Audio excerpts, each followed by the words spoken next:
Hello ladies and gentlemen, and welcome back to my channel for another Bandai Tamashii Nation's S.H.Figuarts unboxing and review video. Now today we are going to be taking a look at the integrated suit version of Spidey from No Way Home. Now I did recently review the black and gold suit, and while I was happy with it, it wasn't perfect. Fingers crossed this guy is a little bit more accurate to what we ended up seeing in the movie. Now I got mine from toyswonderland.com.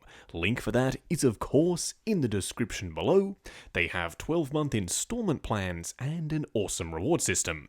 If you do like seeing 1/12 scale Figuarts reviews, why not hit that subscribe and bell notification icon so you're notified when the next review goes live on the channel.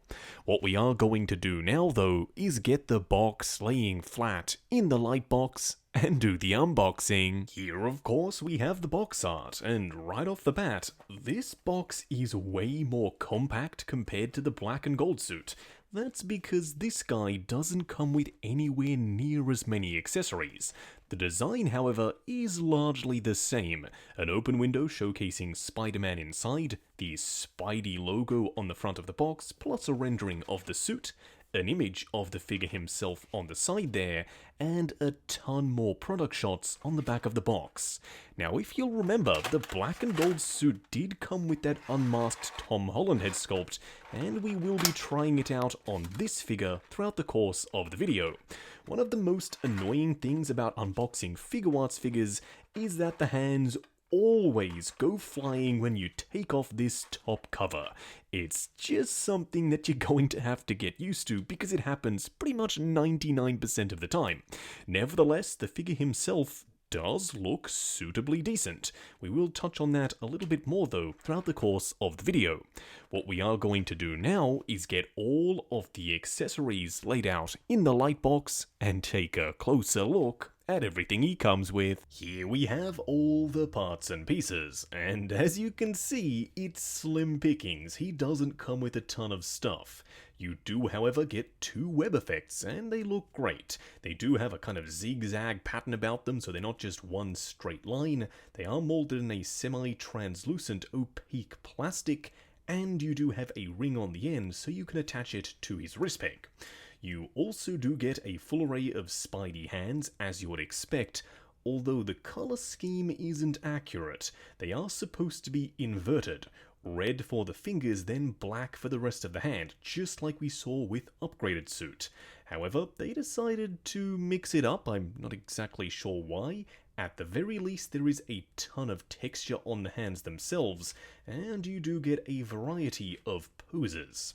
You also get this little adapter piece that you peg into Spidey's back, so you can use a dynamic display base, although he doesn't come with one, so it's a bit of a tease. You can also still remove the eye lenses on Spidey's head sculpt, but he also doesn't come with the requisite eyes required to swap those out with. If you do have another Spidey, you can of course use those eyes, but once again, a bit of a weird choice. These are super tiny pieces of plastic. They should have added these in the box, in my opinion, because it wouldn't have cost them a ton to do. What we are going to do now, though, is get Spidey himself out here and take a closer look. Here we have him, standing straight up and down in the light box, no crazy poses or accessories or anything like that. And yes, this guy does tick a lot of boxes, including a lot of mine. But he's not perfect. We do have a lot to discuss in just a second. The number one thing that I really like about this guy is the overall look of the suit itself. I like the color that they've chosen for the gold. It's suitably metallic and not too in your face. I also like the dark, deep, rich tones for the red, and that the web lines are fully painted. There is also a ton of texture on the surface of the suit itself. However, they do let me down ever so slightly with the proportions. This guy is very slim. Tom Holland in the suit is a little bit more bulky.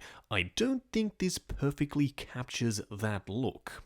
What we are going to do now though is take him off the rotating turntable, punch in and take a closer look at the details. Here we have him, up close and personal. Now in just a second we will try and pop on the unmasked Tom Holland head sculpt because I'm curious to see what it looks like on the body, and because I think it will solve the long neck issue. As you can see, his neck is rather prominent. That's because there isn't a ton of definition for the traps, and there is this cutout at the top of the shoulders. They've done that to maximize your range of motion, which of course I'm a huge fan of. I love Figuarts because of their articulation, but not usually at the cost of aesthetics. We've seen them do this better because, as you can see, no matter how you have it positioned, there is going to be a gap there, which makes everything look a little bit disjointed. They've also made some interesting choices with the colour of the suit itself. We all know after seeing the film that this is supposed to be the upgraded suit, and that suit is black and red, correct me if I'm wrong. This one, though, comes across more as a super dark navy and red, which I guess works for Spidey because we all know he is red and blue, but it's not super accurate to the movie. He also has the big honkin' gold web shooters, which they were toying with adding to the suit for the film in concept art, but in the end they decided to just omit them. I will see if we can remove these when we pop on that unmasked head sculpt. As for the suit itself though, there is a ton of texture from head to toe, so it looks great. There is also a ton of paint here. I'm loving the gold that they've used for the chest symbol and the various other highlights. It is shiny and metallic, but it's not too over the top. There is also some gold down the bottom around the boots, which I think isn't quite accurate to the film, because when Doc Ock gives Peter his nanoparticles back, I'm pretty sure it just forms this chest symbol. So there are a few things that you'd need to do to get this guy to be as accurate as possible to the film.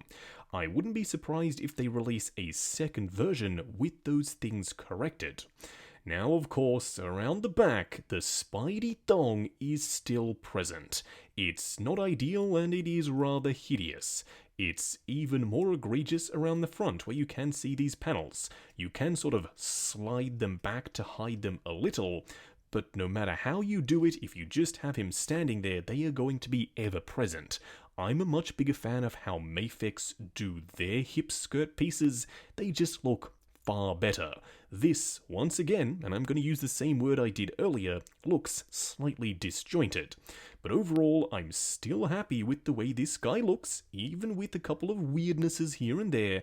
I love the paint applications, I love the fully detailed web lines, and the texture is on point. And as you can see, it fits the body perfectly. It also mitigates the long neck issue that I was complaining about earlier.